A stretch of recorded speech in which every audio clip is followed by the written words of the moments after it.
Salam sang debaters. Berani bertanya, berani ditanya. Jangan kau hanya bertanya terus. Kalau bertanya terus, nanti kau jadi begoders. Nah, kan begitu kawan-kawan ya. Kawan-kawan, tadi jam 10.45 saya di WA sama si Julius. Wak labu, nah, kan selalu wak labu dia bilangnya. Nggak apa-apa selo, aku bilang dia wak dul ya. Kita sering kok WA-WAan, selo kawan. Kita hanya berbeda pendapat di dalam dunia maya. Tapi di dunia nyata kita adalah dalam bingkai kesatuan NKRI, ya. Nggak masalah. Aku mau live nih, dibuatnya judul apa itu ya, gambar anjing, bahwa gonggongan Suri Yohanes sang debater sudah melemah atau gimana ya. Aku marah. Enggak. Dia kan pejuang konten. Saya juga pejuang konten. Ya sesama pejuang konten ya biarkan saja. Tapi kalau untuk orang lain saya nggak tahu ya. Orang lain pasti marah. Tapi kalau saya nggak marah saya. Jujur. Dia adalah sahabat saya dalam percaturan apologet iman ya. Memperjuangkan iman. Kalau nggak ada orang seperti dia, maka orang seperti saya pun akan tenggelam. Jadi ini saling ada interaksi namanya kawan-kawan ya. Dan makanya selalu saya ajari kalian, berterima kasihlah kita kepada Moko Ginta. Berterima kasih kita kepada Yahya Waloni.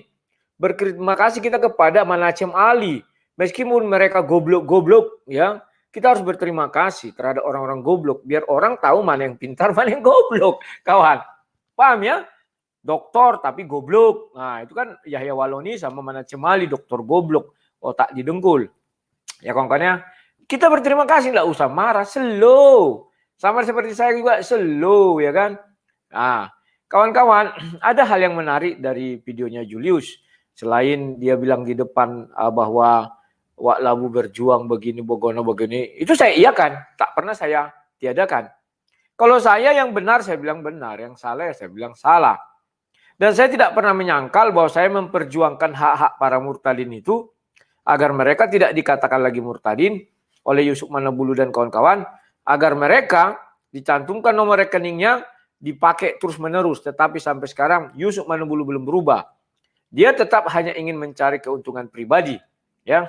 Dan itu boleh kalian lihat nanti. Dan si Ice Blue dulu sering menegur saya, sudah saya ada rekod itu ya. Hari kemarin dia buat nomor rekening, udah habis langsung live, itu langsung dihapus. Tak berubah kawan. Dan memang saya akui, saya bilang ya sudah biarkan saja. Orang Kristen juga ada orang Kristen yang begoders, kita mau apa? Dan para begoders senang melihat sesama begoders. Kan itu saja. Saya nggak peduli lagi akan apapun. Karena kalau saya ungkapkan itu, Kristen begoders akan marah. Mereka ingin kayak si Raja Rahman kemarin ya. Kalau ada aib saudara disimpan katanya. Kan goblok. Ya. Masa kita melindungi aib? Kalau memang ada aib harus kita bukakan. Kalau nggak mau di hadapan orang banyak, ya janganlah buka aib itu di hadapan orang banyak. Ya, kau misalnya buat kesaksian, kau pergi ke rumah-rumah atau kemana, aku nggak akan melarang. Tapi kalau dibuat secara live, ya itu kan live. Sudah orang semua tahu kok. Masa harus ku diam-diamkan? Nggak bisa seperti itu kawan-kawan ya. Oke kawan-kawan. Ini saya putarkan sebuah video pernyataan daripada si Julius. Kita dengar dulu ya kawan-kawannya. Ini sudah. Oke. Baik. Ya buat kebaikan tiba-tiba ditegur Tuhan. Anda tanya, itu Tuhan atau setan? Ya, itu setan atau Tuhan gitu. Kalau kamu buat baik, ya buat baik yang menegur kamu itu pasti setan. Kalau kamu buat baik, kalau muji, itu baru dari Tuhan. Toh kita tahu, ya. Naik haji, lagi menyumbang dibilangnya, gitu kan lagi menyumbang tiba-tiba ditegur sama Yesus, ini kan ngaco. Yang kita lakukan yang benar kok, naik haji benar kok. Yesus saja naik haji, ya Yesus umur 14 tahun naik haji kok. Jadi ini aneh sekali gitu. Nah, kawan-kawan, pernyataan yang menarik dari seorang Julius. Yesus umur 14 tahun naik haji kok katanya. Ini luar biasa kawan. Bisa jadi kalian nggak tahu, dia tahu kawan. Itulah kelebihan daripada kaum begoders. Ya kan? Di kitab sucinya nggak ada tertulis, tapi mereka bisa lebih hebat mengetahui daripada kitab sucinya. Hebat kawan. Itu sudah lumrah, kalian jangan heran. Contoh nih, contoh. Ketika Al-Quran menjelaskan, ini kita kembali dulu ke ajaran Islam ya. Kalau tadi Begoder sudah lewat. Kita bicara ajaran Islam. Di dalam ajaran Islam ada ayat. Ceritakanlah kisah Nabi Idris yang terdapat di dalam Al-Quran. Kan itu perintah Al-Quran kepada Nabi Muhammad. Bahwa dia adalah orang yang saleh. Kubolak-balik.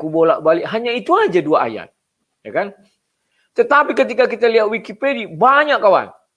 Kita lihat hadis kata orang itu dibuat banyak kawan. Jadi cobalah kalian berpikir kawan. Lebih hebat manusia daripada Tuhan itu sendiri. Kalau begitu kejadiannya, buat apa kita bertuhan? Oh, saya bukakan dulu ya.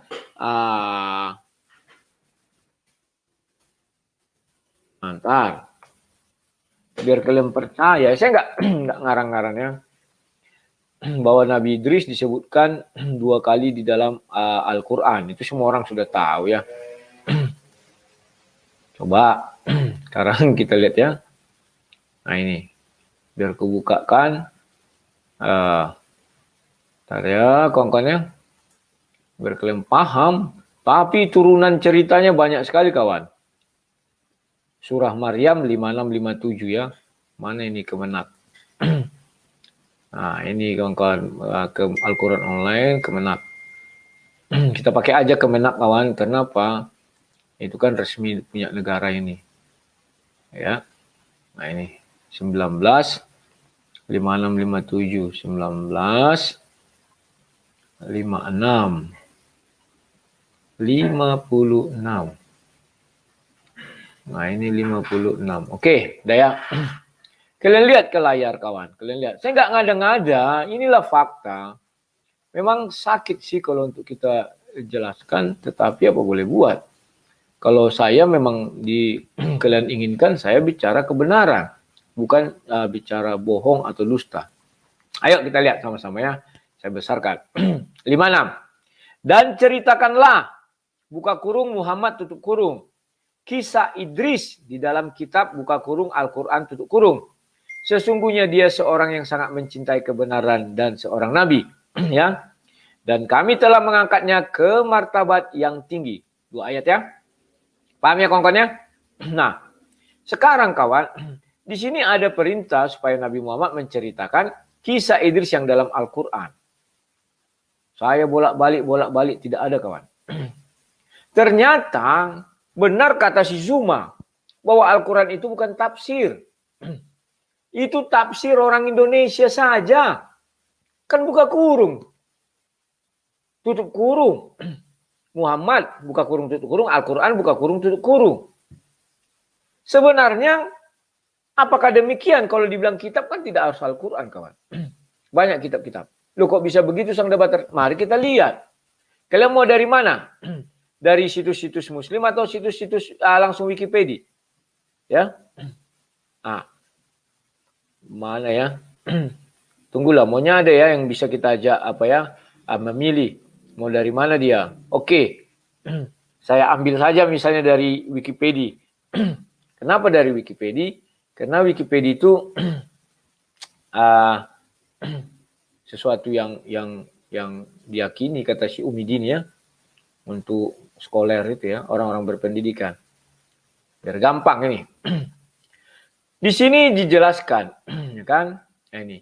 Dan cerita kalau Muhammad kisah Idris dalam kitab sesungguhnya dia seorang yang sangat mencintai kebenaran, seorang nabi. Dan seorang nabi kami telah mengangkatnya ke martabat yang tinggi. Ada ya. Nama Idris dijelaskan kemungkinan memiliki arti penerjemahannya sebagai sumber menyatakan bahwa disebut Idris dalam bahasa Arab karena ketekunannya. Ini ya. Ajarkan wahyu ilahi. Banyak sini. Kalian lihat. Ini bisa sepanjang ini kawan penjelasan mengenai Idris. Logika dasar ya. Saya belum lihat isinya. Penjelasan mengenai Idris sepanjang ini. Sementara di Al-Quran hanya 2 ayat. 2 ayat itu tidak lebih dari berapa? 10 baris mungkin. Kita tadi sudah lihat nggak sampai 10 baris ya. Tetapi di dalam Wikipedia panjang ini kawan. Berapa halaman? Dari mana kira-kira kawan? Ya, dan kalau kita lihat hadis Bukhari juga 227 dijelaskan juga sana. Gerbang telah terbuka dan mereka aku Muhammad pergi ke langit keempat, di sana aku melihat Idris. Kenapa Nabi Muhammad tidak menceritakan itu di dalam Al-Quran? Kalau memang itu ada. Waktu Isra Mi'raj ya. Inilah yang sering saya katakan kehebatan orang-orang beragama. Nah ini beda dengan orang beriman kawan. Kalau orang beriman disuruh bacakan dari ceritakan dari Al-Quran, dari Al-Quran aja dicarinya. Tetapi orang beragama suka menambah-nambah. Biar kesannya hebat. Itulah sebabnya di Bible dikatakan siapa menambah akan ditambahkan malapetaka, siapa mengurang akan dikurangkan dari kita kehidupan. Mengapa tidak ada hal seperti itu di dalam Al-Quran? Ayat itu. Kalau ada kupikir takut orang bicara sembarangan kawan. Maka saya bilang hanya saya nanti yang percaya lagi. Tidak ada yang lain. Ya, ditambah-tambahi. Saya percaya bahwa itu kejadian sebenarnya. Cuman tafsirnya buka kurung ini yang membuatnya jadi kacau beliau. Paham ya kawan-kawan ya? Nah, kawan-kawan, dari sini bisa kita lihat lagi ya kelanjutan kisah siapa tadi? Siapa namanya itu? Julius HMC. Bahwa dia mengatakan Yesus itu umur 14 tahun pergi berhaji. Ini hal yang unik kawan, dan ini jangan kita salahkan dia. Karena ini bawaan dari mereka memang begitu. Lebih hebat mereka dari Tuhan. Tuhan masih di bawah mereka. Gak percaya kalian? Tuhan diatur-atur mereka. Tuhan tidak bisa turun ke dunia, kau di atas saja. Tuhan tidak bisa ini, tidak boleh makan, tidak boleh ini. Paling misalnya Tuhan punya keinginan, tidak boleh bagi mereka kawan. Dilarang. Luar biasa kawan mereka-mereka ini. Jadi kalau saya membilang ya wajar. Itu bagaimana mau kita menyalahkan mereka. Dan dia juga sudah mengakui bahwa orang dari Kristen menjadi mualaf ya. Itu satu anugerah kawan. Dan pintar katanya. Orang itu pintar. Nah setelah dia jadi mualaf kayak si Julius. Gak tahu saya apa maksudnya. Orang-orang juga mengatakan dari Islam pindah ke Kristen goblok. Nah sekarang si Julius sudah masuk. Artinya dia menjadi goblok kawan. Nubuatan yang mereka karang sendiri terjadi. Inilah gobloknya. Yesus katanya umur 14 tahun pergi berhaji. Atau dia mau mengatakan Nabi Isa 14 tahun pergi berhaji. Dari mana sumbernya itu kawan? Mereka lebih hebat dari Tuhan. Luar biasa kawan ya. Kita lanjutkan lagi ya. Ada persepsi selalu merasa dirinya spesial. Ya. Selalu merasa spesial. Contohnya Uti, oh kami ini anak muslim hamba. Padahal ternyata ya Oten juga adalah pengikut hamba. Lebih parah, bukan hamba, tapi pengikut dari hamba. Yang diikuti hambanya. Yesus adalah hamba. Sangat jelas tertulis. Nah, ini lagi hebat dia ya. Dia bilang Oten itu dia mungkin merujuk kepada Oten lah, tapi disebutnya Utiwatimena ya. Entah siapa lah itu, anggap aja Kristen, karena Utiwatimena Kristen ya. Dia bilang, dibilangnya orang Kristen pengikut hamba. Dia mengambil rujukannya adalah karena Yesus sendiri mengatakan dia adalah hamba. Ya hamba Allah, hamba Tuhan.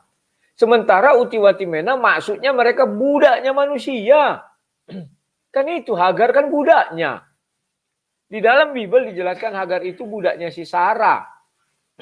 Bukan budak Tuhan, bukan hamba Tuhan, tetapi budaknya manusia. Paham ya? Dia bangga. Kita sesama budak loh katanya. Ya kan? Saya budaknya manusia, kamu budaknya Tuhan. Kira-kira begitu mau dibilang dia. Hambanya Tuhan. Kami hambanya manusia. Makanya aku bilang kawan, orang ini dari sinting semua kawan. Ya. Kenapa sinting? Kemarin si Manacem Ali bangga menjadi nabi palsu. Asal ada silsilat. Oke katanya, mantap. Sekarang si MC. Tak apa-apa yang dibilangnya kawan. Shout out.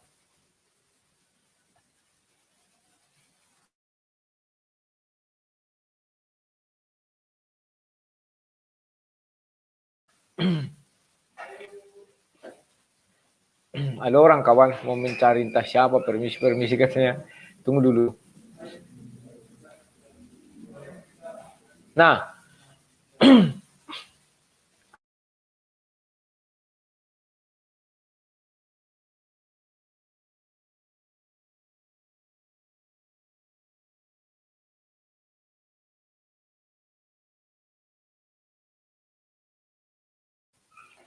kawan-kawan, sekarang kita sudah melihat sebuah fakta dan kebenarannya.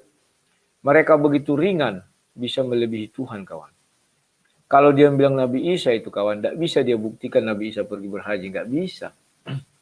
Apalagi sampai dia bilangnya itu Yesus. Itu pun juga takkan mampu dia membuktikan, kawan. Siapa mendalilkan, dia membuktikan. Itu hukumnya, kawan-kawannya. Kita lanjutkan sedikit lagi, kawan.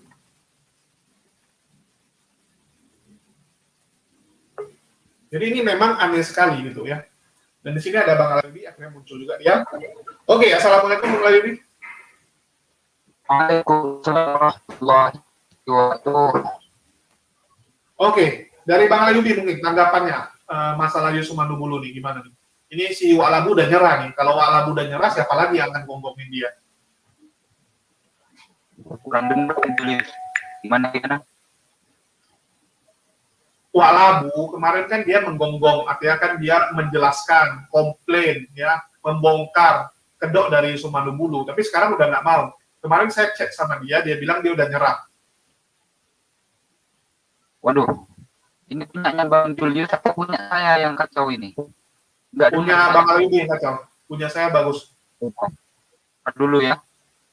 Oke, silakan. Ya, ini sebenarnya yang ingin saya bilang sama Bang Ginting, saya sangat berdoa ya Bang Ginting ini bisa bertobat, mengikuti saudara-saudaranya yang bermarga Ginting yang lainnya. Ya. Sudah banyak orang-orang marga Ginting yang bertobat. Ya.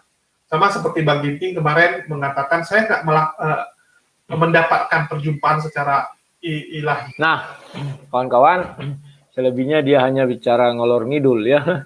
Sudah masuk dia tadi beri komennya, dia bilang begini, biar pintar dulu kalian, biar pintar dikit kalian katanya. aduh, Julius bala-bala ya, nggak apa-apa. Dia bisa melebihi dari Tuhan, itu sudah tabiat mereka, kawan. Nggak usah kalian ragukan lagi itu, ya. Jangankan kalian, aku bilang, mereka itu bisa melebihi Tuhan, itu sebuah fakta, ya kan? Hebat, kawan. Bahkan nabi mereka pun bisa melebihi Tuhan, kan udah dibilang. Tuhan tidak bisa memindahkan orang dari neraka ke surga. Tetapi mereka bisa, kawan. Itu satu prestasi yang apa namanya itu yang sangat sebentar apa nih? Streaming utama dan cadangan pada video buka widget. Wah, sudah kena tegur siapa ini aku nih peringatannya. Tunggu dulu. Sebentar ya. Pakai cadangan juga dibilang ya. Apa lain sekarang. Nah, kawan-kawan, saya sudah buat situ sebuah alamat ya, alamat StreamYard-nya ini yang nggak berhasil. Oh, udah berhasil dipin. Kalian bisa masuk, kita diskusi ringan saja ya kawan-kawan ya, biar tidak terlalu itu apa namanya itu seorang diri. Oke. Si Bolang, silakan si Bolang. Halo. Si Bolang. Si Bolang nggak ada suaranya. M. Manalu silakan. Apakah kamu sepakat bahwa Yesus naik haji umur 14 tahun? Halo. Halo. Itu lagu-lagunya dimatikan dulu. Lagu-lagunya dimatikan. Oh, halo. Nanti masuk jadi kena apa? Aku kena strike ya. Silakan. Judulnya Yesus naik pergi berhaji umur 14 tahun. Apakah sepakat atau enggak? Enggak masuk akal lah. Masa 14 tahun naik haji? Hajinya di mana? Ya. Nah, itu pun aku nggak tahu hajinya di mana ya, pasti ke Mekah lah. Oh. Katanya Mekah dulu belum ada, masih gurun pasir. Iya ya. Nah ini nggak masuk akal aja sih, statement dari siapa ini lah ya? Jadi Si bingung kita. Julius. Kasihan mereka-mereka itu. Ya. Ya, keinginan mereka kan mereka melebihi Tuhan terus. Walah. Waduh. Lebih pandai mereka dari Tuhan, lebih tahu dari Tuhan kan. Ah, Oke, berarti nggak masuk akal itu ya. iya. Terus kalau ada dalilnya, tolong ditunjukkan sama si Aditya, apa si Jul Abbas, itu pada pintar-pintar tuh. Mungkin ada buku baru temuan mereka gitu. Mantap kan? Bukan buku baru, tapi memang apa mereka melebihi Tuhan, itu sudah sifat dasar mereka. Oke, begitu saja. Bikin dulu lah ulasannya supaya kita agak ketawa dulu. Kalau udah lah yang bicara nih, waduh, kalau aku sih kalau udah lah ini yang ngomong bisa aja ngelucon, bisa dibikin tegang, pokoknya macam-macam dah. Siap. Oke. Gitu aja ya. Iya lah, iya lah. Terima kasih lah ya, ya, sama-sama. Nah, kawan-kawan, memang inilah siapa mendalilkan harus dia yang membuktikan ya. Ini suatu hal yang menarik ini. Maunya si Julius bisa masuk ya kawan-kawan ya, biar dia memberi pencerahan. Tunggu saya kirim dulu link alamat ke WhatsApp ya. Siapa tahu dia masuk, berani dia masuk menjelaskannya. Karena aku pun sering masuk ke channel dia. Dia ke channelku paling sekali pernah ya. Sambil menunggu. DN3, silakan DN3. Apakah percaya bahwa Yesus umur 14 tahun naik haji? Silakan. Ya, si HMC memang dia bikin kacau. Nah, Ya. kenapa seperti itu? Berhaji itu tahun berapa sih dimulai? Nah, itu aja kalau dia nggak bisa jawab lah. Jadi memang HMC ini kan setiap saat dia selalu ingin membuat sesuatu yang argumennya salah dan para sumbu pendek itu akan mengidolakan dia gitu. Nah, kebetulan yang akan mengidolakan dia kan orang-orang yang kadrun. Artinya kadrun ini ya ilmu pengetahuannya nggak punya gitu. Jadi saya juga melihat para kadrun ini kan nggak punya keahlian apa-apa gitu. Mereka tidak punya keahlian tetapi punya kenekatan. Gitu Nah, benar. Makanya saya selalu melihat kenapa sih si HMC ini selalu memanfaatkan orang yang tidak punya kemampuan apa-apa. Terlalu bodoh ya. Jadi harusnya dia itu mengajari orang kadrun ini, kalian harus tahu bahwa kalian tidak punya kemampuan apa-apa di bidang manapun. Ya, dan itu dibuktikan dari dunia yang berbicara, bukan hanya saya. Ya. Nah, di dunia manapun, kadrun tidak punya kemampuan apa-apa. Nah, sekarang ini dimanfaatkan sama Sebentar, Le. Atau biar lebih lebih elegan, bisa nggak kalau aku katakan begini, bahwa mereka hanya mempunyai satu kelemahan. Satu aja kelemahan mereka, nggak banyak. Daripada kita bilang mereka tidak tahu apa-apa, mereka punya satu kelemahan saja. Satu punya kekurangan. Apa itu? Ya mereka tidak punya kelebihan. Hanya satu kekurangan mereka, nggak banyak, satu aja. Apa itu? Mereka tidak punya kelebihan. Kan lebih elegan ya daripada kita bilang kamu tak tahu apa-apa dalam berbagai hal.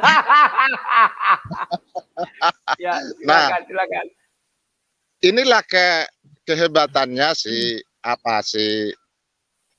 HMC sama dengan si Felix Xiao. Jadi dia memanfaatkan orang-orang seperti ini, kasihan sebenarnya.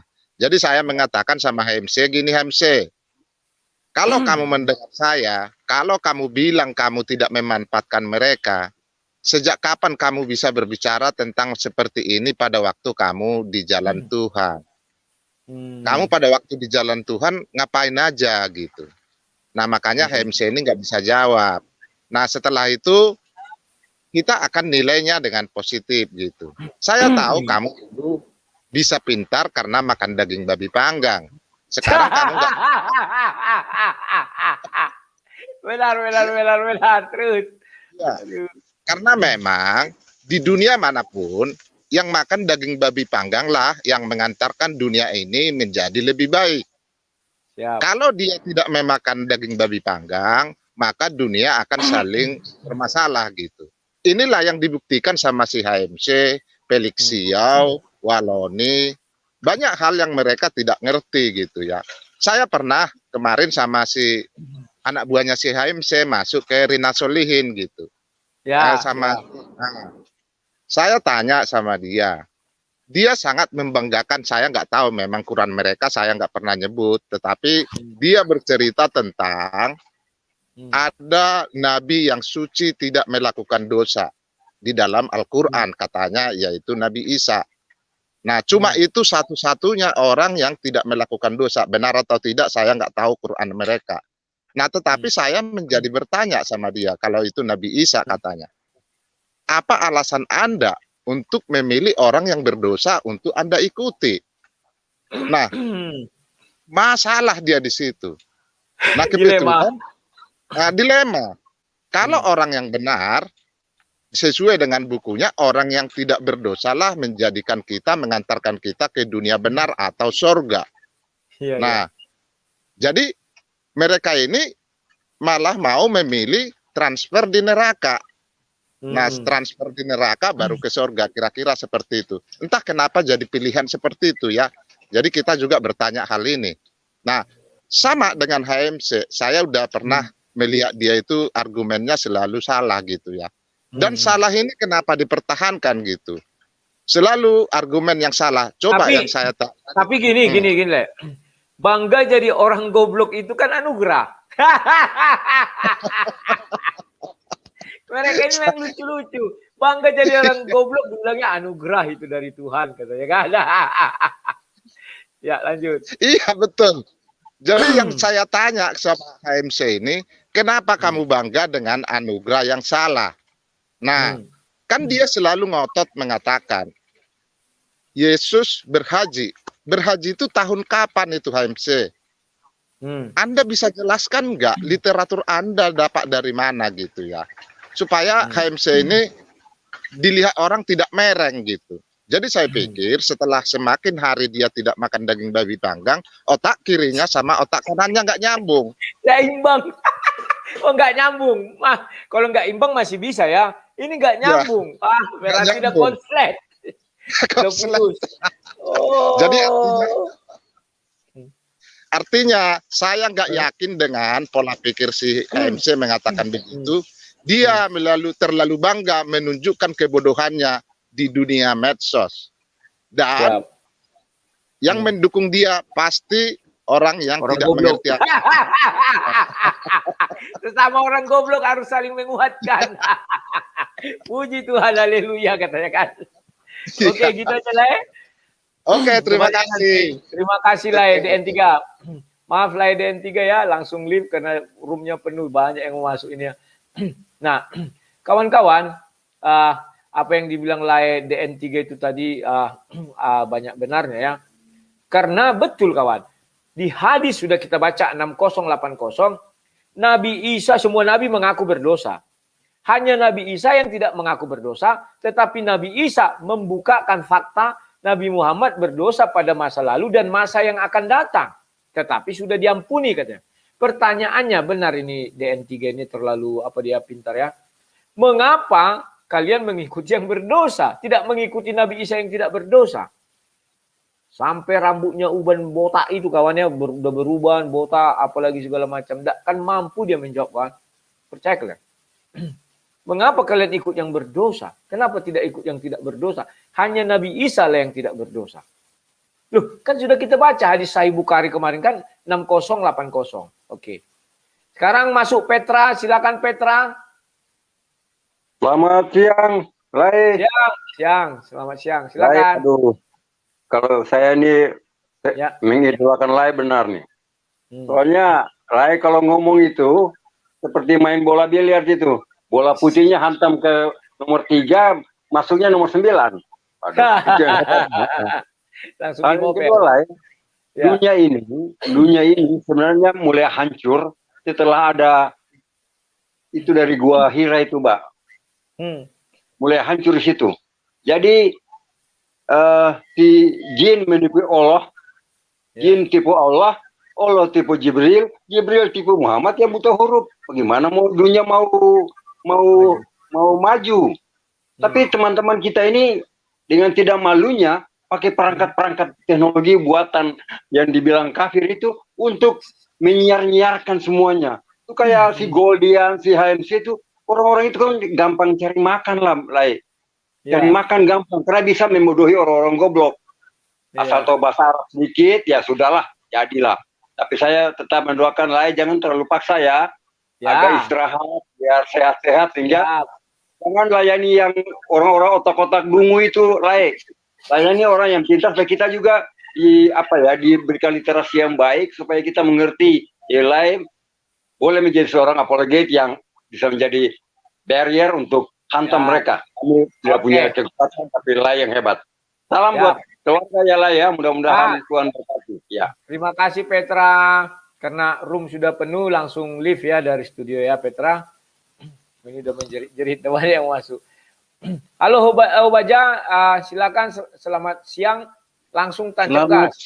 Selamat siang, Bang. Ya. Itu aku kirim di private chat itu.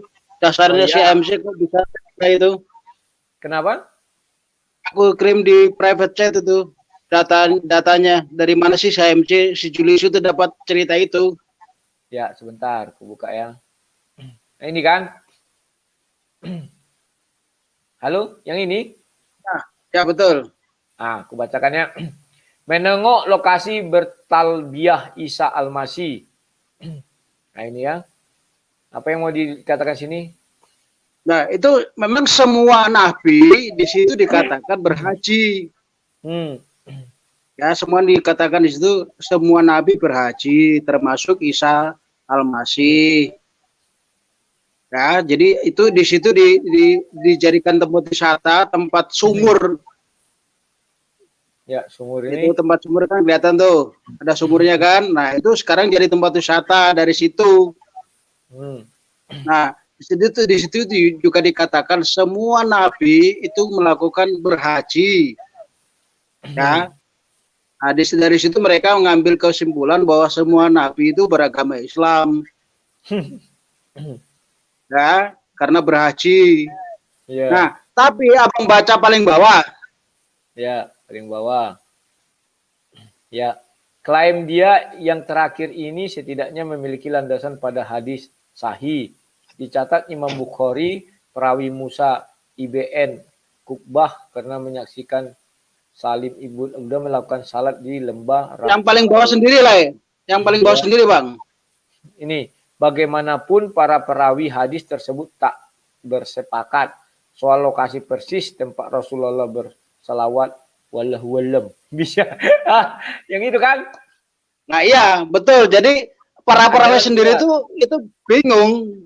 Para perawi sendiri sebelum bersepakat. Akhirnya walau alam bisawab gitu. Nah, yang kedua, kalau dari cerita masalah si Ilusi saya sudah biasa. Jadi cerita ini kan di artikel dari abad 20 nih. Ya. Jadi memang setelah Menakem Ali kemarin itu memang saya lihat teman-temannya si Julius ini lagi getol mencari artikel-artikel abad 20 untuk pembenaran. Jadi kalau cerita itu kan artikel siapa saja boleh nulis, bahkan Bang Rudi juga boleh nulis artikel. Cuma masalahnya ada yang muat apa enggak gitu loh. Ya. Nah, itu kan. Nah, tapi kalau saya melihat Imam CMC sendiri, Julius ini, kan dia tadinya sudah dari percaya Tuhan Yesus ya. Tapi dia sekarang berdoa, tunjukilah kami jalan yang lurus. Kan aneh. Jadi kemunduran kan? Iya, sudah jalan yang lurus, disuruh tunjukin lagi ya. Nah, suruh tunjukin, jadi sudah ketemu jalan lurus, dia sekarang malah berdoa, tunjukilah kami jalan yang lurus. Kan itu mundur. Iya. Nah, itu memang banyak cerita-cerita tentang tentang ini Bang, tentang apa cerita dongeng. Bahkan Abang kan sekarang lagi bikin rumah terang ya. Ya. Rumah terang. Nah, Abang coba lihat QS 34 kalau nggak salah, QS 34 ayat 13. 34 ya. Bentar. QS 34 ayat 13. ya, aku masukkan dulu. Ayat 13 ini. Mereka, buka kurung, tutup kurung, para jin itu bekerja untuk Sulaiman. Sesuai dengan apa yang dikehendakinya, diantaranya buka kurung, tutup kurung membuat gedung-gedung yang tinggi, patung-patung, piring-piring yang besarnya seperti kolam, dan periuk-periuk yang tetap berada di atas tungku. Bekerjalah wahai keluarga Daud untuk bersyukur kepada Allah, dan sedikit sekali dari hamba-hambaku yang bersyukur. Yuk.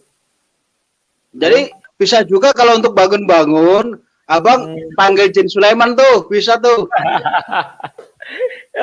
Aduh, enggak, saya yang menarik ini, ayat ini saya menarik ya. Di sini ternyata Sulaiman menyuruh jin-jin itu buat apa ya? Patung-patung juga. Jadi gimana itu kira-kira ya? Agak kontradiksi ya. Kan Sulaiman beragama Islam kan? Iya, makanya aku bilang. Boleh bikin patung. Makanya. Boleh bikin patung. Boleh Bisa, bikin itu patung. kan disuruh. Malah disuruh Iya, oleh Sulaiman. disuruh. Nah, Dan kalau Abang buka ayat 12, di situ itu atas izin Allah.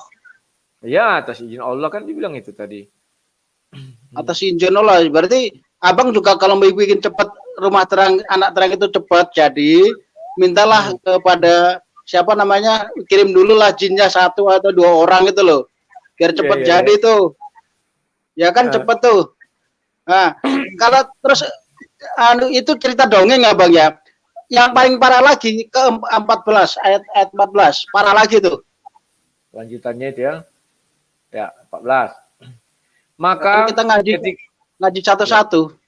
Maka ketika kami telah menetapkan kematian atasnya, buka kurung tutup kurung Sulaiman, tidak ada yang menunjukkan kepada mereka kematiannya itu kecuali rayap yang memakan tongkatnya. Maka ketika dia telah tersungkur, tahulah jin itu bahwa sekiranya mereka mengetahui yang gaib, tentu mereka tidak tetap dalam siksa yang menghinakan. Nah, jadi jin juga tidak mengetahui yang gaib ya, di ayat itu ya. Padahal dia gaib.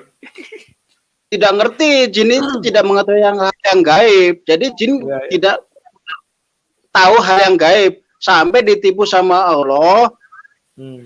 Untuk mencabut nyawanya si Sulaiman. Ya. Nah, dia disuruhlah dia berdiri sampai padahal sudah mati, sampai makan rayap memakan tongkatnya. Jin itu akhirnya tahu, oh ini sudah mati nih. Padahal yang lucunya, sebentar, yang lucunya tongkatnya itu dari emas pula. Bagaimana rakyat menggigit emas? Atau dari besi ya? Itulah memang banyak cerita dongeng, banyak cerita dongeng yang kita temukan. Nah, tidak salah kalau si Julius tadi akhirnya cerita-cerita ya cerita kedongeng juga. Dia memang itu menyenangkan, cerita dongeng itu. Iya, menyenangkan. Itu, Bang. Banyak terima kasih, Bang. Ya, terima kasih Obajaya. Jadi kawan-kawan memang lucu ya. Sulaiman itu kan raja yang kaya. Tak mungkin tongkatnya dari kayu ya, tongkatnya dari emas atau besi. Datanglah rayap, digigitnya, patahlah semua giginya, rayap itu menggigit besi ya. Ya. Ya, begitulah kawan-kawan. Nah, ini ada media channel. Halo media, silakan. Apa itu media? Kamu percaya nggak Yesus naik haji? Halo, selamat sore sang debater. Oke, selamat sore. Sama-sama. Mantap sang debater ini. Semangat terus ya. Semangat terus menirukan kebenaran ceritanya nih. Semangat terus. Oke. Siap. Gimana kamu setuju nggak bahwa Yesus berhaji? Oke, Madia tanggapin dulu ya. Iya, kalau Madia sih menilainya gini. Kalau dari ajaran kawan-kawan ini tidak ada yang mendukung data-data itu, ya harusnya ya ikut saja apa yang disampaikan oleh ajaran dari Julius itu yang disampaikan. Karena ajaran Kristen kan nggak ada ilmunya itu. Yesus tidak ada kabar selama dari 13 tahun sampai ke atas 29 kan. Nah, itu artinya tidak ada ilmunya. Ngapain kalau tidak ada ilmunya, Abang ngotot gitu loh. Kalau Madya sih menilainya seperti itu. Ngapain ngotot kalau tidak ada ilmunya, tidak ada dasarnya di Bible Anda. Seperti itu kawan. Lanjut dulu. Berarti lebih baik kita pilih yang ada ilmunya meskipun salah, begitu.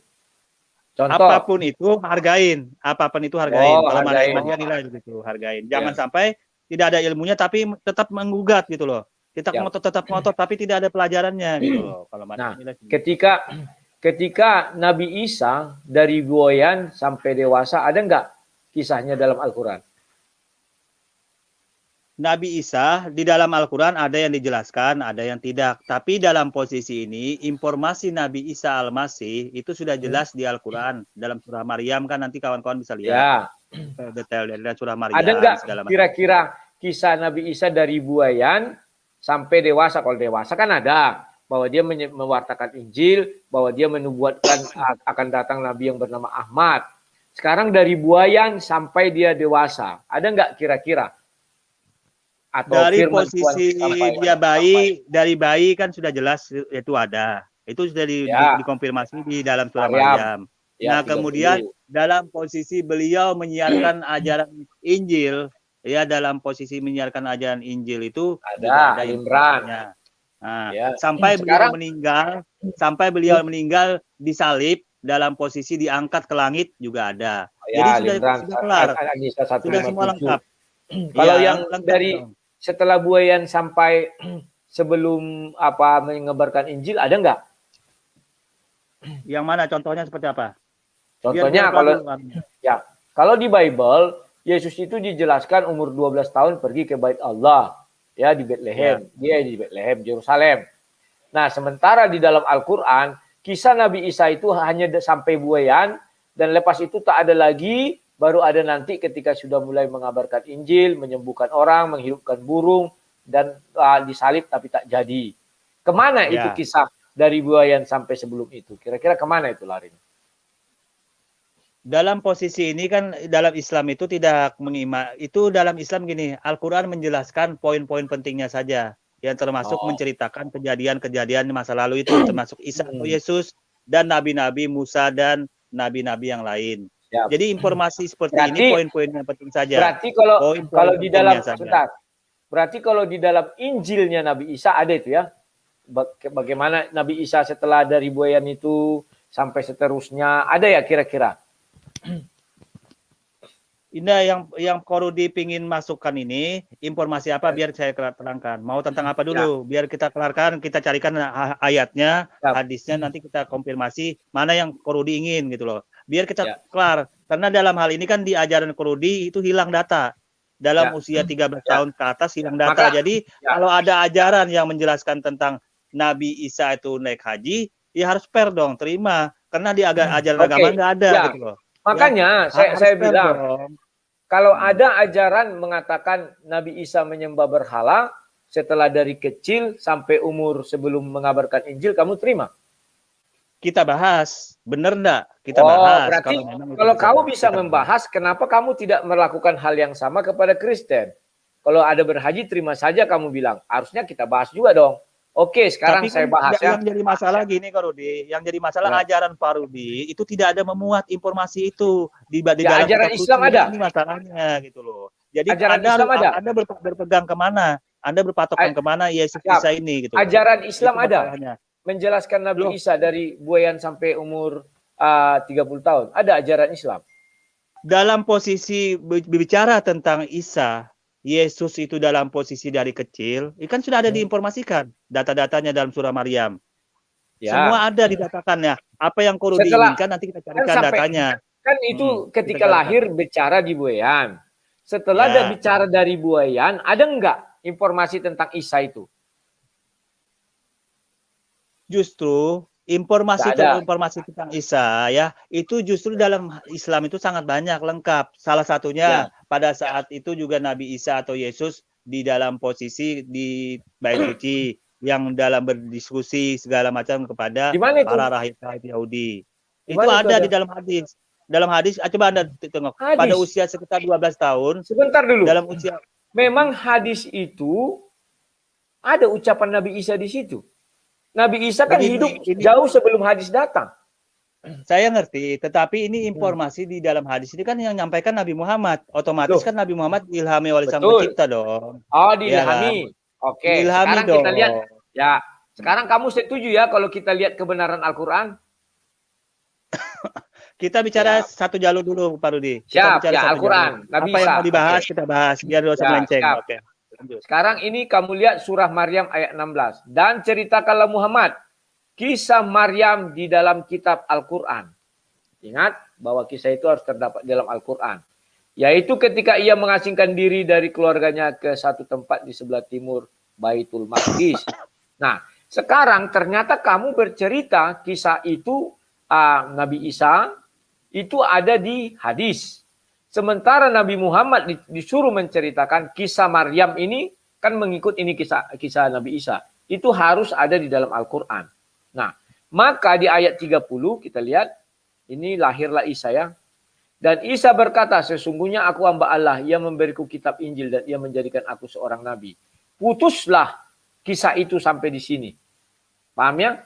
Jadi kalau dibilang, apakah ada kisah Nabi Isa selepas dari buayan itu sampai sebelum Nabi Isa peristiwa penyalipan, penciptaan burung dan sebagainya, apakah ada?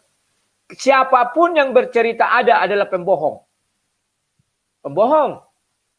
Kenapa saya katakan pembohong, pembual, penipu, pendusta? Karena kisah Isa itu tidak akan pernah ada di kitab lain selain di Injil. Maka daripada itu harus kita cari tahu Injil Nabi Isa.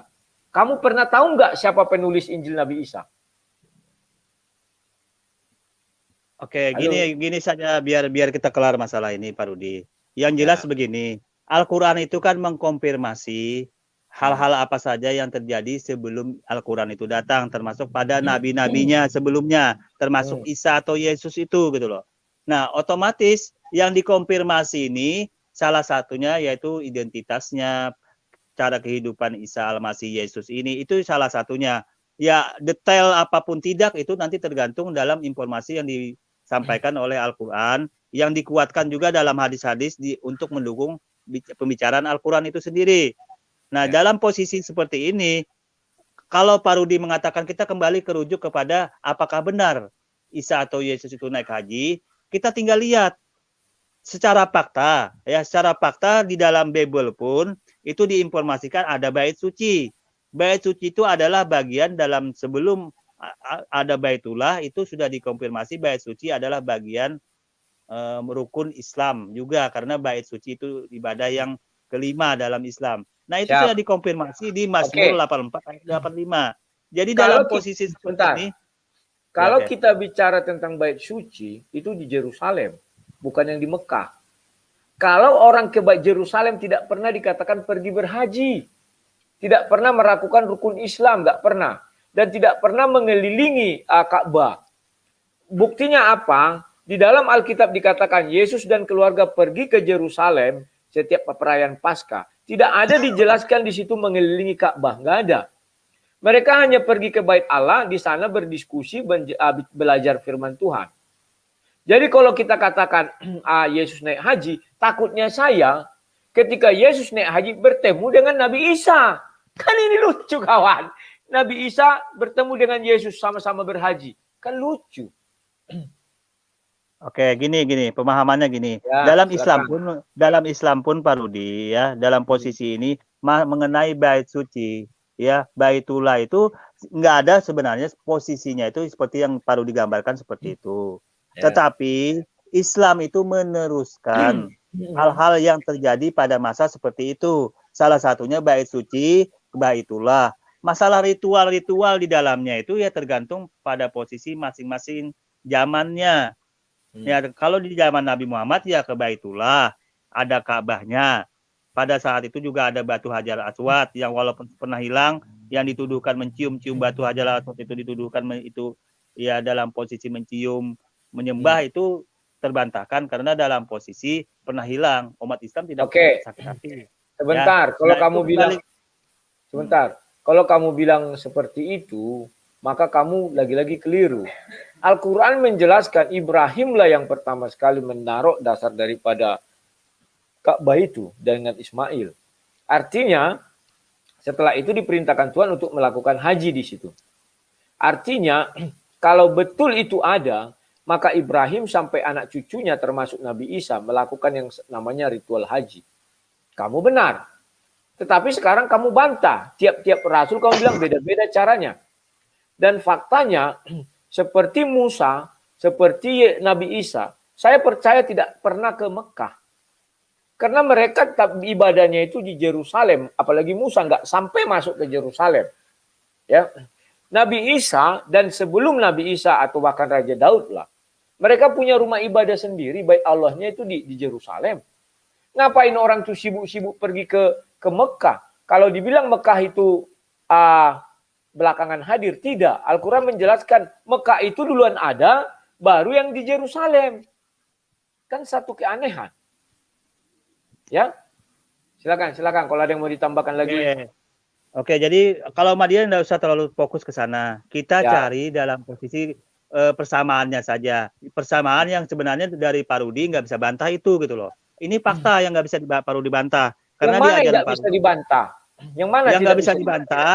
Informasi tentang Isa atau Yesus itu naik haji itu nggak ada di Bible Anda. Itu yang pertama. Anda nggak bisa bantah ini. Nggak ada. Maka karena tidak. Sebentar. Memang tidak ada. Karena tidak ada, untuk apa ku bantah sesuatu yang tidak ada? Iya, aku ngerti. Makanya karena tidak ada, Pak Rudi nggak usah bantah. Artinya ikut-ikut saja apa yang mau disampaikan oleh yang sesuai informasi. Kami nggak bisa. Jangan karena kami tidak membantah, lantas kami ikut. Nggak bisa. Contoh, misalnya saya bilang, Nabi Isa habis dari buayan menyembah berhala, kamu setuju? Kan tidak. Begini. Nah, letaknya begini. Itu kan dalam informasi, data-data yang kuat. Ya, Yesus itu kan hilang dalam posisi di Bible itu usia 13 tahun ke atas itu kan hilang nih, tanpa jejak, tanpa ada kabar. Ya, itu artinya kemana Yesus? Ke Bait Suci. Bait Suci itu apa? Bait Suci ternyata di dalam Islam. Siapa yang membilang Yesus ke Bait Suci? Siapa bilang? Lo di dalam Bible kan dikatakan dia berangkat ke Bait Suci pada usia 12 tahun.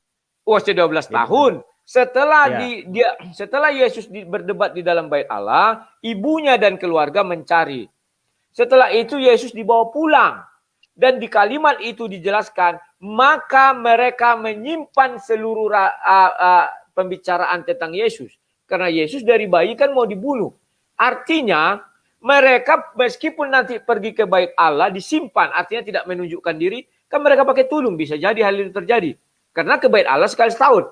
Atau bisa jadi mereka tidak pergi ke sana sama sekali. Jadi poinnya gini, artinya poinnya gini Pak Rudi, artinya poinnya Yesus ini hilang data pada usia 12 tahun lah, hilang artinya tidak ada kabar. Tidak ada kabar lah. Artinya tidak diceritakan, sebentar. Maka dari itu pencatatan seluruh kisah itu harus di Yerusalem. Karena pada saat itu Yesus ke sana. Orang cerdik pandai ada di Yerusalem. Dibuat di ayat itu, maka ibunya menyimpan seluruh cerita tentang Yesus. Artinya apa? Sekalipun mereka pergi ke sana, mereka diam-diam, sembunyi-sembunyi. Sekalipun mereka tidak pergi ke sana, mereka tetap di tempat orang itu di Nazaret. Kan bisa aja banyak kemungkinan. Tapi kalau dibilang pergi berhaji, lucu. Kenapa lucu? Bait Allah Yesus itu di Yerusalem. Ngapain Yesus pergi ke jauh kali ke Arab? Berapa hari perjalanan? Coba itu. Jarak dari Nazaret ke Arab berapa lama perjalanan? Gini. Kita nggak usah bahas hal-hal tidak teknis yang nggak logis. Yang kita bahas begini, itu bisa saja namanya Tuhan Maha Kuasa, sesuai segala dia suka itu nggak sesuatu yang hal seperti itu sebenarnya nggak logis untuk dibahas dalam hal ini. Kita bahas yang fakta saja Pak Rudi.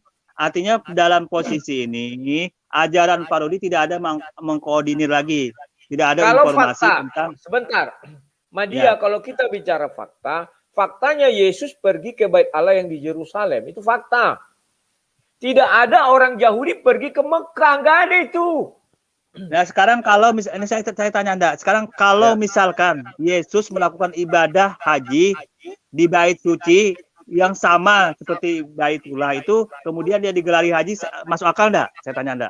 Bisa enggak? Masuk akal. Karena Yesus. Aku tanya ini bisa terjadi enggak? Bisa terjadi enggak? Tidak bisa. Dan Karena dia melakukan sebentar, dia logikanya bait Allahnya Yesus itu di Yerusalem, itu dulu pahami. Tidak lagi Mekah.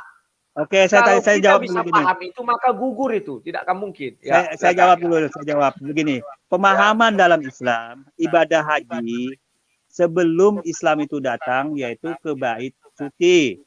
Jadi apabila orang-orang Yahudi itu melakukan ibadah haji juga namanya, hanya saja beda nama.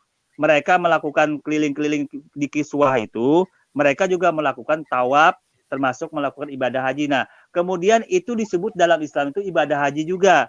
Dan ini bisa terjadi pada Yesus. Bisa terjadi pada Anda terima apa enggak ini bisa terjadi? Sebentar, tidak mungkin terjadi, dan saya bilang semua ritual haji Yesus kan itu ada. Bait sucinya yang di Yerusalem. Bait suci yang di Yerusalem. Ya, yang di Yerusalem. Sebentar, Media. Yerusalem. Benar. Ya, sebentar, Media. Seluruh ritual haji itu adalah ritual haji yang di Arab. Yesus tidak pernah sekalipun diceritakan di dalam Bible mengambil kerikil, melempar jumroh. Nggak ada itu. Tak ada Yesus melempar jumroh. Nggak ada. Itu Pak Rudi. Saya cuma luruskan. Bait suci yang saya sampaikan ini, bait suci di Yerusalem. Yesus melakukan ibadah haji di bait suci Yerusalem. Bisa terjadi. Di Yerusalem. Di Yerusalem tidak pernah dikatakan berhaji. Nggak ada itu. Iya, apapun itu namanya. Akan sudah saya sampaikan. Apapun namanya Anda tolak itu. Tapi faktanya ini orang Islam menyatakan seperti itu, bisa nggak terjadi? Boleh nggak terjadi? Nggak bisa. Jangan dibilang haji karena haji itu adalah rukun karena Islam. Islam mengatakan itu bisa haji. Tapi cara rutinitasnya berbeda. Tapi Islam bisa mengatakan itu haji. Tetap nggak bisa dikatakan itu berhaji, nggak bisa. Tapi Dan kalau ritualnya dalam Islam mengatakan itu haji gimana? Anda ya gimana nggak mau bisa. membantah? Berarti Islamnya keliru, nggak ngerti apa arti haji. Haji itu bagian dari rukun Islam. Itu melakukan perjalanan sebelum Ka'bah itu dipindahkan. Posisi Ka'bah itu dulu umat Islam ke Yerusalem, beribadah ke Yerusalem. Jadi inilah kekeliruanmu. Sebentar.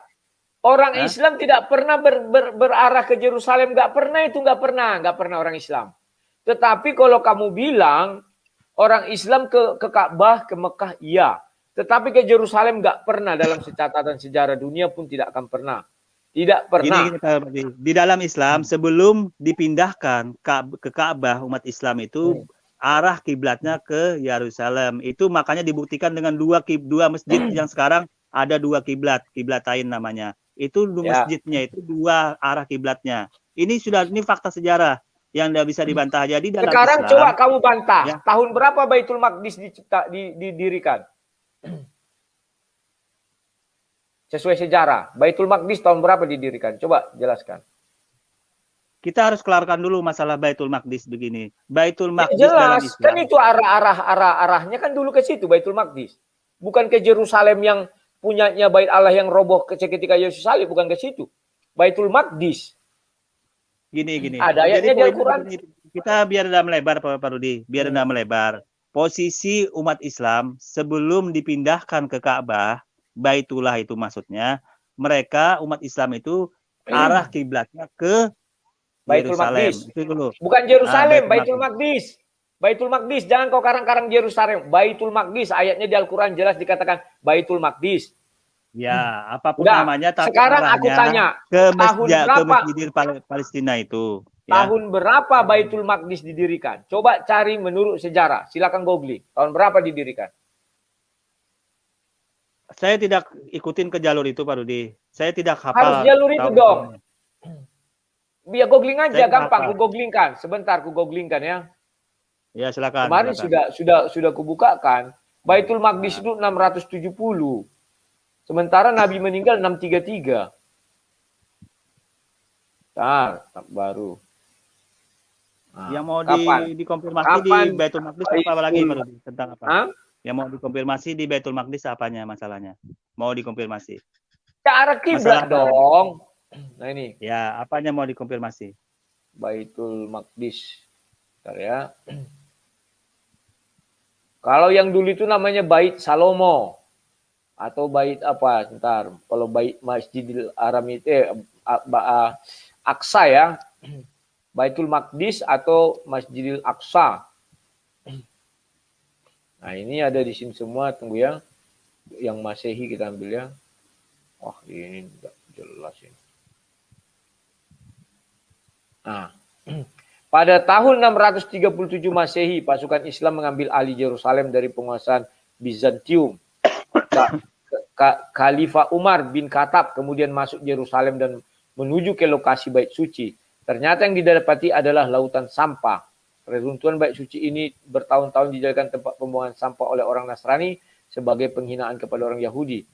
Lalu kafilah Umar dan pasukan Islam membersihkan tempat itu dan membangun kembali Baitul Maqdis. Sebab inilah Masjid Aqsa, salah satu masjid tersuci, tempat Rasulullah misrat dan kiblat pertama umat Muslim.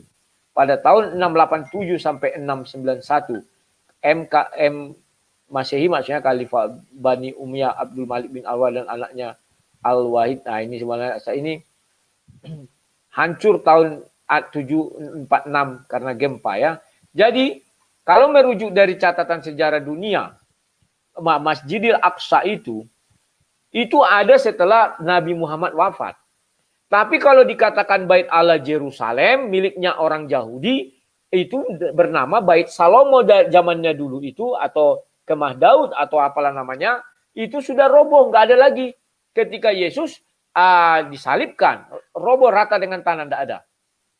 Jadi pertanyaannya, jadi lucu kan, kemana Nabi Muhammad pergi? Ke masjid yang mana? Bagaimana juga dengan Isa? Isa tidak akan pernah pergi ke Mekah, karena bait Allah mereka ada. Bacalah Bible, bait Allah itu udah roboh, bait suci itu. Begini Pak Rudi, di dalam Islam, ya, bukan dimaknai masalah Masjidil Aqsa itu langsung ditandai seperti masjid, itu enggak seperti itu. Jadi Masjidil Haram, Masjidil Aqsa itu suatu bentuk kompleks, suatu bentuk posisi tempat yang dalam posisi ini tidak digambarkan dalam hal pemikiran Pak Rudi seperti masjidnya di mana dibangun, enggak seperti itu, masih itu hanya suatu tempat yang ditandain dalam posisi ini ada bentuk batu pada saat itu, sejarahnya dalam Islam itu seperti itu.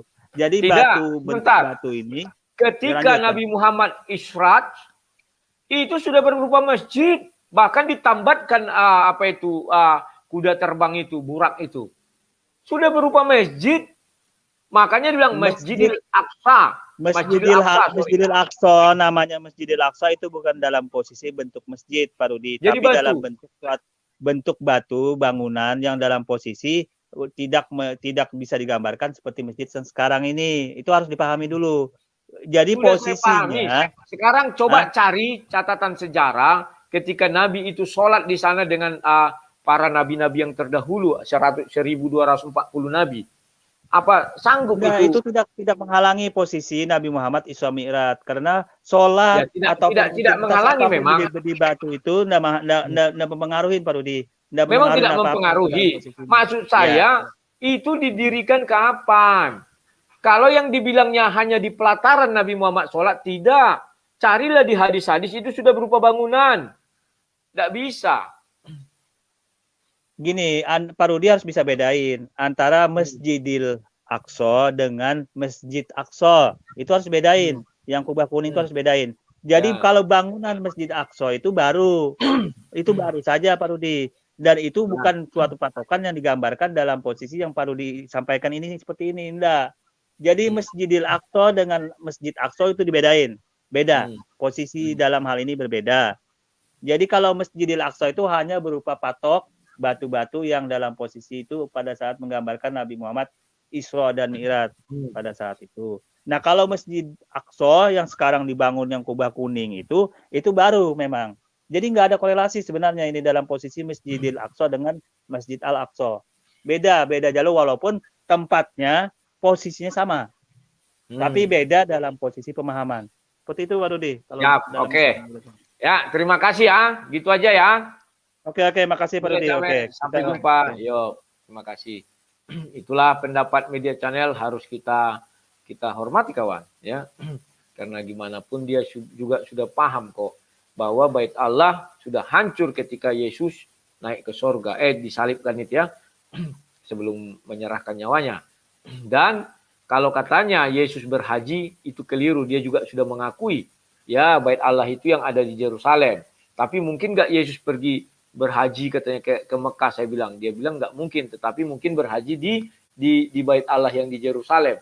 Itu haji tidak bisa dimasukkan ke dalam konsep keagamaan Yahudi. Sekalipun mirip kata dia tadi kan, beda jauh dong.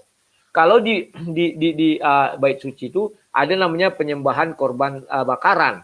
Sementara di dalam Masjidil Haram tidak ada penyembahan bakaran atau dalam ajaran Islam, nggak ada ya. Dan bait Allah yang ada di Yerusalem itu sudah rata dengan tanah ketika zaman Yesus itu ya, naik ke surga. Nah, lantas kalau kita masuk ke dalam Nabi Muhammad itu Israt dari Masjidil Haram ke Masjidil Aqsa. Bertemu apa di sana? Dia bilang pancang batu katanya. Saya nggak ngerti pancang batu itu bagaimana ya kawan-kawan ya. Tetapi yang dibilang situ sudah ada bangunan kayak seperti masjid. Karena di sana Nabi semuanya kan melakukan melakukan sholat, ya kan? Nah, ada yang bilang Rudi kau dari mana? Orang dia sudah menyerah bahwa dia bilang tidak sama, bahwa dia bilang di sana ada pancang batu, ya kan? Artinya Israt itu kemana, ke masjid yang mana dia tuh, ya kan? Dan dia sudah mengakui katanya dulu arah kiblat orang Islam ke Masjidil Aqsa. Orang Masjidil Aqsa aja adanya belakangan. Tidak ada cerita orang Islam arahnya ke sana. Nggak ada itu.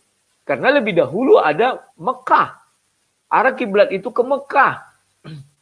Maka saya benarkan kepada kalian ya. Andai kata Yesus pergi berhaji, takutnya saya bertemulah Yesus dengan Nabi Isa. Ini yang paling lucu kawan. Katanya sama-sama berhaji kita kan lucu kawannya. Nah, dia juga melakukan sebuah pernyataan yang sangat unik. Kalau tidak ada di dalam Bible, ya terima saja katanya. Oke. Apakah kamu percaya bahwa ketika Nabi Isa habis dalam buayan, kan tidak ada kisahnya sampai dewasa. Nabi Isa menyembah berhala sampai dewasa. Percaya? Oh enggak, harus dibuktikan dulu katanya. Ya sama dengan saya. Kenapa Pak Rudi membantah? Untuk apa saya bantah? Saya bilang. Memang tidak ada Yesus pergi berhaji, itu yang pertama. Yang kedua, kalau gitu terima saja. Oh, nggak bisa diterima. Saya tidak membantah, tapi tak bisa menerima. Itu juga, kawan. Saya tidak mau membantah. Kenapa apa dibantah? Tidak ada gunanya. Karena memang tidak pernah Yesus pergi berhaji. Tetapi saya disuruh menerima. Oh, nggak bisa. Saya bilang, mari kita buktikan. Loh, kok dia bisa bilang pembuktian bahwa Nabi Isa menyembah berhala? Karena tidak ada catatan di Al-Quran. Dan mereka akan bingung sendiri, kawan. Di manalah kisah Nabi Isa? Mulai dari buayan, kan itu surah Maryam itu kan dijelaskan. Kisah Maryam hanya terdapat di dalam Al-Quran. Di luar itu nggak ada. Maka Maryam adalah ibunya Nabi Isa. Maka ketika Nabi Isa lahir, itu kan rentetan peristiwa. Tidak mungkin kisah Maryam itu menyingsi itu di Al-Quran, kisah yang lain di Injil tidak ada itu. Tidak ada cerita, kawan. Harusnya semua tercatat di Al-Qurannya. Oke, kita lanjut lagi, kawan, sampai nafiri orang aneh. Halo orang aneh, silakan mikrofonnya dihidupkan orang aneh. Shalom Bang. Shalom, silakan. Ini aku mau belajar pinter Bang. Siap, silakan. Yang dikatakan HMC tadi. Harus belajar pinter. Nah, saya mau belajar nih Bang. Jadi kayak gini Bang. Siap. Kalau tadi disebut kalau ndak ada di kitab mereka, di kitab Injil diterima saja. Iya, iya. Tapi kalau tidak ada di kitab mereka, itu diuji. Tidak perlu dibahas. Iya. Karena kitab mereka dikatakan yang poin-poin penting saja, Bang. Nah, itu kan lucu, Bang. Nah, yang jadi saya mau belajar pintar kayak gini, Bang. Saya ini kan pendengar. Nah, jadi saya juga pengen tahu kedua sisi ini. Tapi kalau kayak ini, Bang, jadi bahan tertawaan saya, Bang, ini, Bang. Karena kenapa? Karena menurut saya mencari pembenaran. Jadi kalau yang ada di kitab mereka itu mereka benarkan, tetapi kalau tidak ada di kitab mereka, mereka bilang kitab mereka dicatat yang poin-poin penting saja. Nah, itu kan lucu jadinya. Ya, namanya aku bilang suka-suka mereka. Nah, jadi Dia bilang Iya, dari mana Bang. Nabi Isa ini ada di hadis. Sejak kapan Nabi Isa hidup di hadis? Dia bilang Nabi Muhammad bercerita. Kalau Nabi Muhammad bercerita, dari mana Nabi Muhammad tahu? Tentu dari Tuhan. Kalau tahu dari Tuhan harusnya letaknya di Al-Quran. Nah, itu makanya jadi saya yang pendengar ini kan pengen belajar pintar, Bang. Jadi poin yang saya dapat itu dari mana akhirnya, Bang? Nah, itu kalau satu sisi jawabannya kalau ada di kitab mereka itu dibuat pembenaran, pihak lain harus mengikutin. Ya. Harus. Tapi kalau nggak ada, mereka bilang yang poin-poin penting saja. Pihak lain tidak perlu bahas, tidak perlu mengikutin. Nah, kan lucu jadi. Jadi saya katakan kayak maksa ini, Bang. Ya, standar ganda. Ah, maksa ya, standar ganda, maksa. Ya. Nah, jadi kalau pihak AMC dengan sang debaters berdiskusi, berdebat, mereka itu harus pikir ada orang awam seperti saya. Nah, orang awam seperti saya ini mau belajar pinter. Tapi kalau dikasih jawaban-jawaban begitu, Bang, gimana saya mau pinter? Ya kan, ya, betul. Giliran dibahas yang poin-poin penting saja. Nah itu, jadi seakan-akan loh, kok nggak ada jawaban. Nah, tapi maksa ke pihak lain itu harus ikut. Nah, satu, Bang. Kedua, kalau mau belajar pinter, Bang, ya. Sekarang jujur-jujuran aja, mereka itu seperti sebelumnya saya pernah bilang dulu, Bang, di channel-channel lain, kalau mau kasih statement, kasih statement, sebelum diinformasikan di YouTube, mereka itu harus introspeksi diri dulu. Kira-kira ini fitnah, hoax, datanya benar, tahun berapa, bisa diargumen atau tidak. Itu dulu, jujur dulu. Ya. Nah, cuman karena mereka ada ilmu takia, jadi akhirnya itu diabaikan. Karena tujuan utama mereka itu untuk menjatuhkan kitab orang lain. Siap. Nah, yang saya mau belajar pintar itu, Bang, kalau kita hidup sering jatuhin orang, Bang, iri sama orang, Bang, merasa paling benar, Bang. Suatu saat, Bang, pasti jatuh juga, Bang.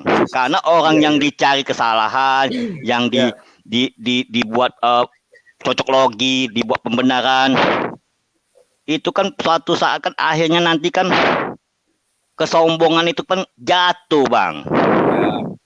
Nah, itu di dunia nyata, Bang. Logika orang awam kelas bawah ini, itu aja sudah kepikiran ke situ. Masa mereka nggak kepikiran ke itu? Oke lah, itu aja ya. Nah, itu aja, Bang. Ya, makasih banyak, Bang. Terima kasih orang aneh. Bayangkan kalian, kawan, orang aneh aja mengaku dia orang awam. Tahu dia, orang itu sena udelnya aja ngomongnya. Kalau nggak ada di Bible, kata dia kan, ya terima saja. Oke. Nabi Isa tidak ada kisahnya di Al-Quran ketika habis dari buayan sampai besar. Saya bilang kan. Berarti dia menyembah berhala.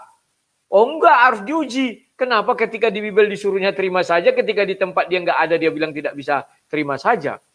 Nah, inilah gobloknya. Dan dia bilang, mungkin nggak bagi Tuhan semua? Dia bilang semua bagi Tuhan mungkin. Ketika kita tanya, mungkin nggak Tuhan jadi manusia? Oh nggak mungkin. Ah, gitu lagi kan. Jarak dari Nazaret ke Yerusalem berapa? Jarak dari Nazaret ke Mekah berapa? Apa mungkin Yesus itu dari Nazaret berangkat ke Mekah? Ayak-ayak wae.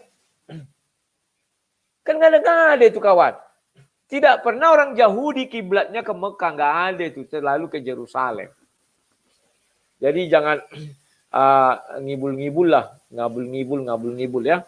Nah, kawan-kawan, berhubung ini masih banyak yang ngantri ya kawan-kawannya. Saya mau harus ke project lagi kawan-kawannya biar cepat selesai. Saya cukupkan dulu sampai sekian. Kita jumpa nanti malam, nanti sore. Maaf kepada semua yang lagi antri, Pak Sutowijoyo, Kesatria Kristus, Rajana Pogos, Zuma, Nafiri, Sorga, apa segala macamnya. Maaf nanti Saya tutup cukup dulu sekian ya. Aduh, kalian tinggal itu lagi tapi waktunya sudah 1 jam 14. Saya mau ke sana dulu. Sekian dan terima kasih karena semen dah habis kan ya. Sekian dan terima kasih. Salam sang debater. Sampai jumpa.